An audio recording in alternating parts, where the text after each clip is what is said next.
Hi all you YouTubers and hcg'ers, how are you? It's Andrea, hi from Australia. I'm vlogging for days, very low calorie days 10 and 11 today. The last time I spoke to you I had put on 400 grams and I didn't know why. Well, about 2 hours later Tom came knocking at the door and he came unannounced and uninvited and unexpected. So, hi Tom, he's here and he's staying, but it resolved all my questions, all my problems. I realised Tom is to blame. Tom's always to blame. Bloody Tom. So, that's what happened to me. I feel so relieved. I was keeping on track and I knew I hadn't done anything wrong, but it was just a relief that I had an explanation for my little gain on very low calorie day number 9. What else? Yesterday, so I had my 400 gram gain. Then the next day, on very low calorie day number 10, I had a 900 gram loss. So I lost the 400 plus another half a kilo. So I'm so happy about that. So today in total, I am down 5.5 kilograms or 12.1 pounds in 11 days. Incredible. Oh my God, I'm loving this hooch, as my hcg cowgirl calls it. Okay, so that's my days in total of loss. Yesterday afternoon I felt so bad. Once again, I think it was the prawns. I'm taking prawns out of my diet, out of my protein, until I go and buy some already cooked prawns. I've been buying raw prawns both times. They've made me really unwell. They were out of the same frozen bag. I've since thrown that bag in the bin. Yesterday I could barely eat my dinner. I was just feeling so bad. I couldn't drink all my water. I felt like I had gastro. So I kind of lay on the couch for about 4 hours, and you know, I've just had so much energy lately. It was just so different to how I'd been feeling. So I figured it had to be the prawns. I had the runs all afternoon, sorry to tell you that. But I'm really happy that by the evening I was feeling much better. I drank a lot more water and I forced myself to eat my steak because I did read somewhere in Pounds and Inches about your protein being absolutely necessary. And speaking of Pounds and Inches, I wanted to just read something out that I was saying in my last vlog. I think that I felt so good and I couldn't really explain it, but then something triggered in my memory about Pounds and Inches, so I thought I'd just go back over and read it again, and every time I read it I learn something new. You think you've read it all, but it's almost like you just need to read it 100 times because of the part you need at that time isn't appropriate perhaps for the time before, whatever. So he says, on the day of the 3rd injection, it is almost routine to hear 2 remarks. One is, you know, doctor, I'm sure it's only psychological, but I feel quite different.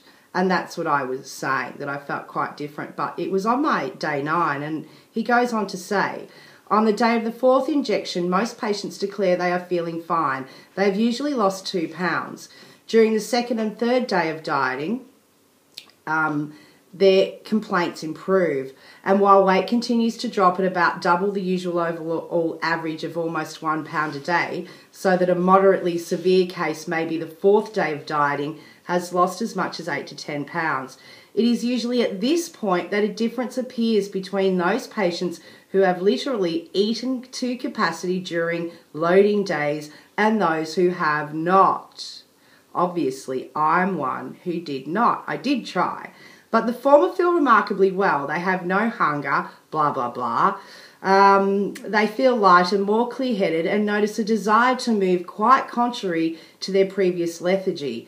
Those who disregarded the advice to eat to capacity continue to have minor discomforts and do not have the same euphoric sense of self-being until about a week later.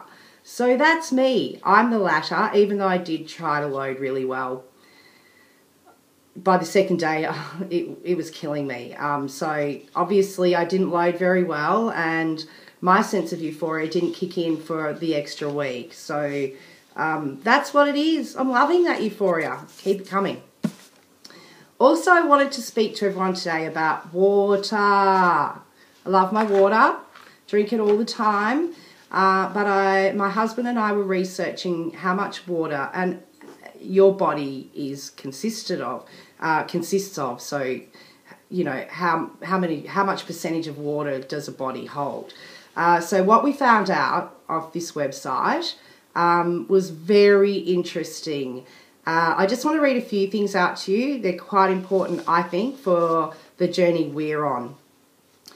He says that as babies, we're approximately 75 to 80% water, and as we grow older, the percentage decreases until the percentage is reduced to 60 to 65% for men and 50 to 60% for women.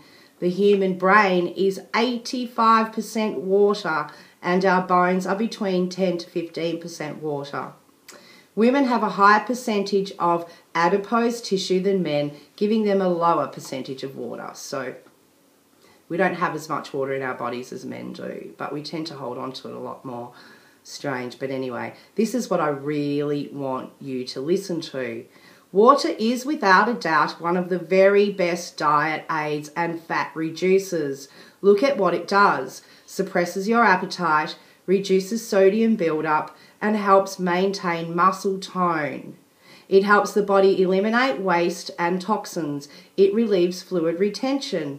If you don't give your body water, it holds on to water tenaciously so it won't run out.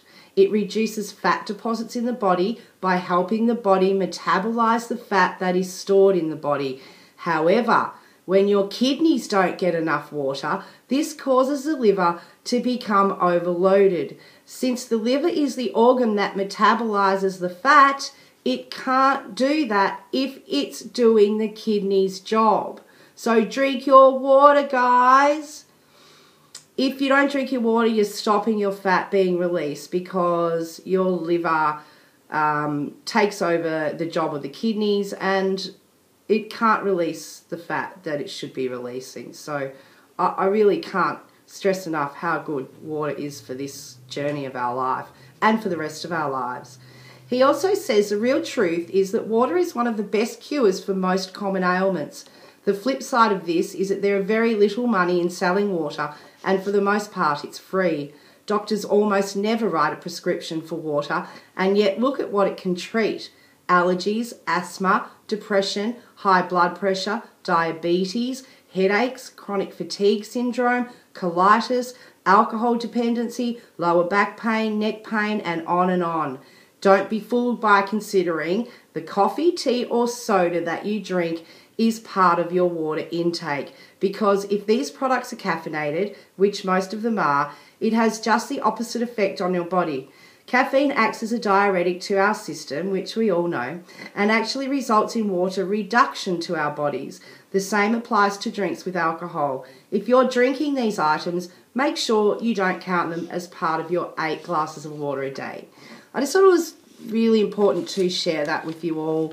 I know a lot of people don't like drinking their water. You just get used to it and then your body expects it, so you get really thirsty and you kind of can't stop. So I hope you're in that category. 9 minutes. Wow, I didn't think it'd be that long. Anyway, just wanted to let you know, I wanted to shout out to a few people. HCG Cowgirl, I love you. I love your accent. You're so positive. I'm glad your daughter's wedding went well. Keep up the great work and remember to drink your water because it keeps your muscle toned, and I know that's what you're freaking out about at the moment. Also, hi to Ms. Natasha Nicole. She's a newbie like me. We've had a bit of a chat. She's a great chick, and I hope that she's doing really well. Giving it my all, 2011. Wow, I've found you and personal messaged you. You're amazing. Your life is amazing. I'm so awe-inspired by you. the hope you have and the humility you have and the journey you're on and have been on and how far you've come. Truly amazing. And thanks for, you know, spending a bit of time on little old me, who's kind of no one. I really appreciate it. It's just great. Thank you. Miss HCG girl, you're my gal. You got me started. You got me started on all the other people I should watch their vlogs. You, to me, have been so inspirational because we have about the same amount of weight to lose, or we did. Yours is gone. I'm so happy for you. Mine's going, and I'm happy for me, and I'm just happy for everyone out there who has discovered HCG. One last shout out, Lynn Marie 99. She's a Melbourne girl like me, living in Melbourne, Victoria, Australia. I hope she messages me soon. I wanted to give you a shout out, Lynn. Hope you're doing well. Haven't seen your vlogs of late, so get back on there because I need a fellow Melburnian to hold up our end. Anyway, I hope you're doing really well. That's about it from me. Happy releases, everyone. And of course, I hope your world is golden. Love you all, and thanks for being there for me. Bye now.